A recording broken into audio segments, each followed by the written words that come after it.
It's one of the first things you notice when you really read the Bible. You start Genesis at the beginning, chapter 1. It feels epic, cosmic. God speaks, and whole universes snap into existence. Light, sky, land, stars. It's structured. Day 1, day 2, day 3. There's a rhythm to it. And God said, and it was so. And God saw that it was good. And there was evening, and there was morning, the first day. It's a powerful, poetic overture to the whole story. Humanity, both male and female, is the grand finale on day 6. They're created together in God's image to rule over everything. It's a top-down view like you're watching from a satellite.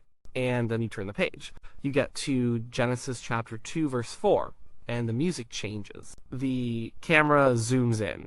It's like the wide-angle space shot is over, and now we're on the ground with a handheld camera. The scale is suddenly intimate, human. The story seems to start over, but from a completely different angle. It says before any plant of the field was in the earth, God formed a man from the dust of the ground. He breathed into his nostrils the breath of life. Wait a minute.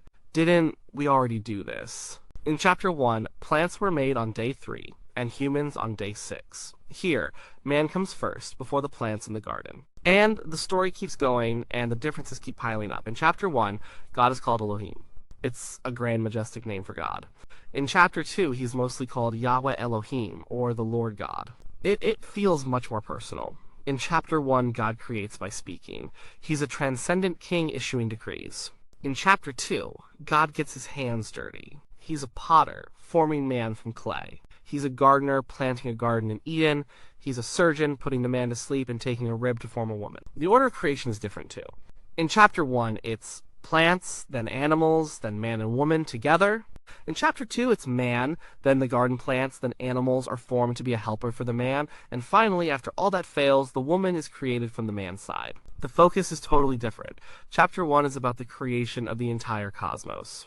Chapter 2 is about the creation of one man, one woman, and their specific home in a garden. Chapter 1 ends with a declaration that everything is very good. Chapter 2 introduces the first problem in creation. It is not good that the man should be alone. So what is going on here? It's a fair question. It feels like you're reading two different accounts. And the simple answer is you are. You're reading two separate ancient creation stories that were placed side by side at the beginning of the book of Genesis. This isn't a mistake or a sloppy editing job. It's intentional. And understanding why it's intentional is where things get really interesting. For a long time, the traditional view was that Moses wrote the entire book of Genesis, along with the next 4 books. The idea was that he was given this information by God and wrote it all down as a single, seamless narrative. From that perspective, people have spent centuries trying to harmonize the two accounts. They'll say that chapter 1 is the general overview, and chapter 2 is a more detailed look at the creation of Adam and Eve on the 6th day. They'll try to make the timelines fit. Maybe the plants in chapter 2 were just the specific plants in the Garden of Eden, not all plants everywhere. Maybe the order isn't meant to be strictly chronological. These harmonization efforts come from a good place. They come from a deep respect for the text and a belief that it must be perfect and without contradiction.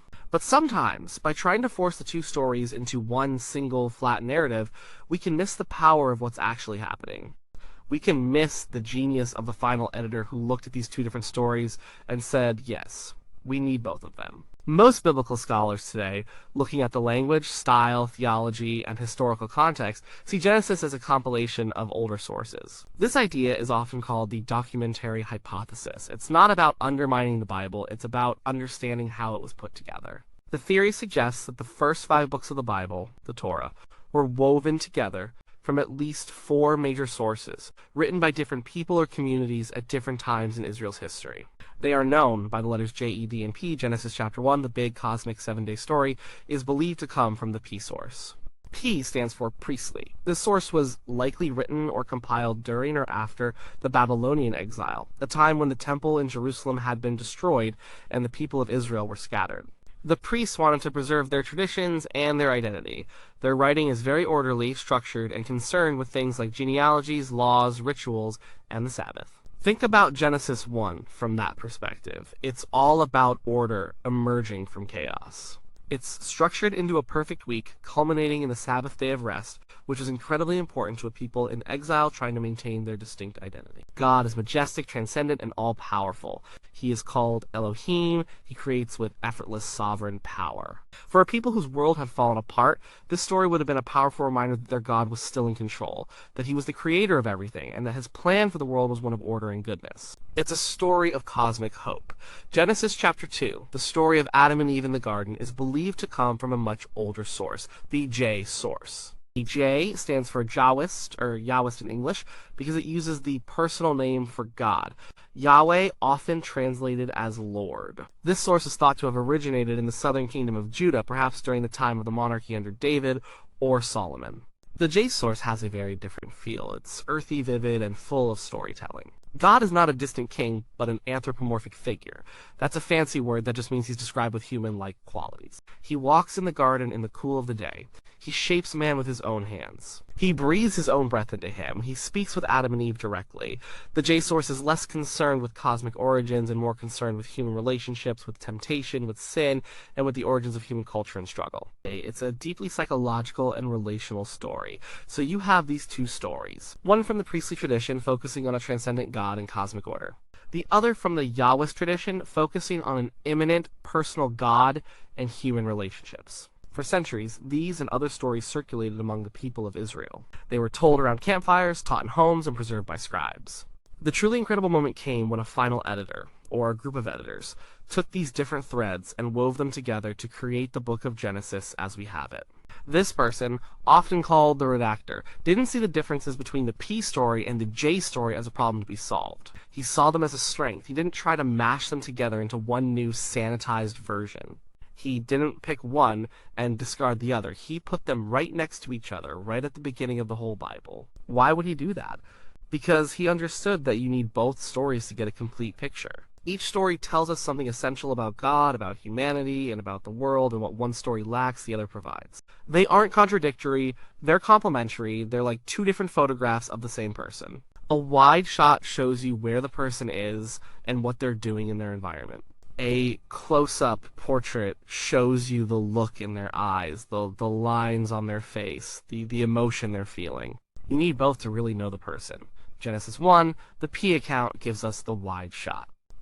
It answers the big questions. Who is God? He is the sovereign creator of all that is. What is the universe? It is his good and ordered creation, not a chaotic accident or the result of warring gods like in other ancient creation myths. What is humanity's place in it all? We are the pinnacle of that creation, made in the very image of God, given a royal commission to care for and govern the earth. It establishes our dignity and our purpose on a cosmic scale. It tells us that we matter, that our work matters, and that the world we live in is fundamentally good.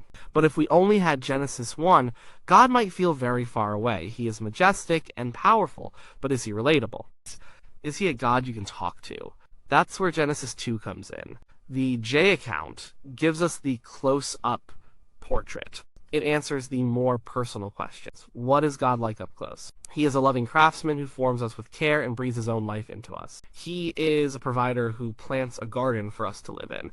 He is a relational being who walks with us and talks with us. He understands our deepest needs, even the need for companionship, and what is the core of human existence. According to Genesis 2, it's about relationship. The man is not complete on his own.